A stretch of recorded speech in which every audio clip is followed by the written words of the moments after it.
আমাৰ যি সময়ত জুবিন গাৰ্গ ডাঙৰীয়াৰ বা জুবিনৰ মৃত্যুৰ পিছত আমি SIT গঠন কৰিছিলোঁ, কিন্তু আমাৰ ৰাজ্যৰ কেইবাজনো ব্যক্তিয়ে আৰু ৰাজনৈতিক দলে আমাক হেঁচা দি আছিল যে অসম পুলিচে ছিংগাপুৰত গৈ তদন্ত কৰিব লাগে।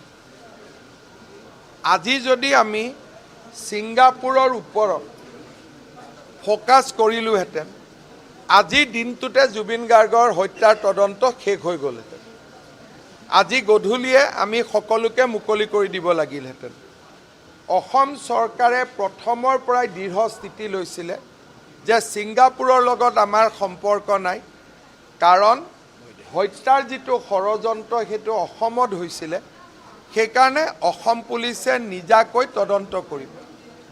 অসমৰ পৰা প্ৰকাশিত বাতৰি কাকত, টিভি বা ফেচবুক, ছ'চিয়েল মিডিয়াত মোক বহুত গালিগালাজ কৰা হৈছিল যে ছিংগাপুৰত কিয় নাযায়।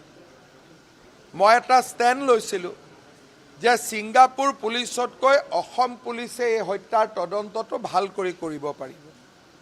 আৰু আজি অসম পুলিচৰ তদন্ত ভাল হোৱাৰ কাৰণে ছেপ্টেম্বৰৰ ক'ব গ'লে অক্টোবৰৰ 1 তাৰিখৰ পৰা আজিলৈকে শ্যামকানু মহন্ত, সিদ্ধাৰ্থ শৰ্মা, অমৃত প্ৰভা কোনেও জামিন পোৱা নাই।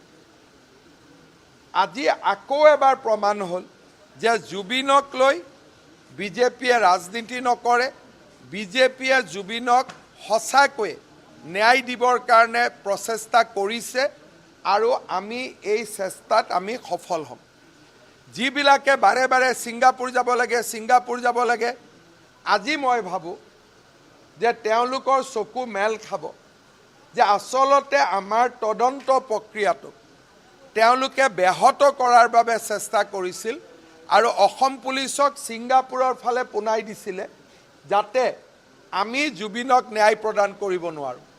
আজি আপোনালোকে মনত ভাবক, অসম পুলিচে যদি ছিংগাপুৰ কৰি থাকিলেহেঁতেন, আজি আমাৰ কি অৱস্থা হ'লহেঁতেন।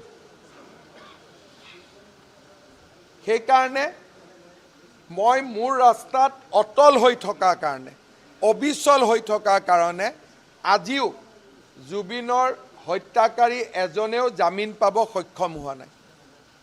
আৰু যদি আমি ফেচবুকত যিসকলে লিখে বা যিসকলে আমাক বেয়া পায়, জুবিনক ভাল নাপায়, আমাক বেয়া পায়, ইয়াত কেটেগৰী দুটা আছে, জুবিনক ভাল পোৱা আৰু আমাক বেয়া পোৱা। আমাক বেয়া পোৱা মানুহখিনিয়ে হত্যাৰ তদন্তৰ যি মূৰ লোৱাব খুজিছিল, ছিংগাপুৰৰ ফালে পঠিয়াই দিলেহেঁতেন, আজি আমি মূৰত হাত থৈ বহি থাকিব লাগিলেহেঁতেন। ভগৱানে আৰু এটা ষড়যন্ত্ৰ বিফল কৰিল আৰু ভগৱানে আমাক সহায় কৰিলে যে জুবিনে ন্যায় পাওক। আজি অন্ততঃ 6 মাহ হৈ গ'ল, অক্টোবৰ, নৱেম্বৰ, ডিচেম্বৰ, জানুৱাৰী, ফেব্ৰুৱাৰী, মাৰ্চ মাহ হৈ গ'ল, 6 মাহ এজনেও জামিন পাব সক্ষম হোৱা নাই।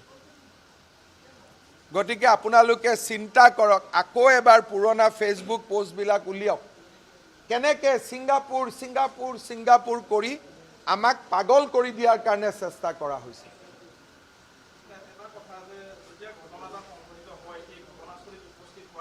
আজি উপস্থিত হ'লে আমাৰ কি অৱস্থা হ'লহেঁতেন?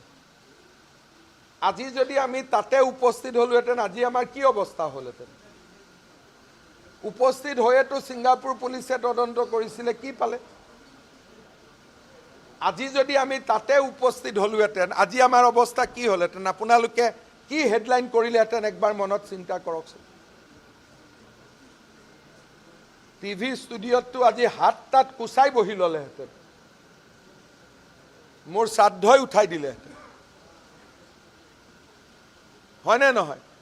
আৰু এনেকেই হত্যাৰ তদন্তৰ জেগাত যাব লাগে, অমুকত যাব লাগে, এইবিলাক কথা কৈ তদন্তটো দুৰ্বল কৰি দিয়া হৈছিলে, চেষ্টা কৰাইছিলে। আজিলৈকে জাজজনে কৈছে নেকি আমি কিয় ছিংগাপুৰত যোৱা নাই? জাজেতো কোৱা নাই, এইটো আপোনাৰ দৰে সাংবাদিকেহে কৈ আছে। জাজে নোকোৱা কথাটো আপোনালোকে কিয় কয়? মই এই কথাটো আজিলৈকে বুজি নাপাওঁ। প্ৰয়োজনবোধ যদি কৰিলেহেঁতেন, জাজজনে প্ৰথম দিনাই আমাৰ কাগজখন দলিয়াই পেলালেহেঁতেন। যদি জাজতকৈতো আমি বেছি নাজানো, যদি আমি কৰা তদন্ত ভুল হেঁতেন হাইটেক কোৰ্ট দিলেহেঁতেন নেকি? নে হাইকোৰ্টৰ চিফ জাষ্টিছতকৈও আমি আইন বেছি জানো? যদি তাতকৈ বেছি জানো বুলি কয়তো আৰু মোৰ উপায় নাই।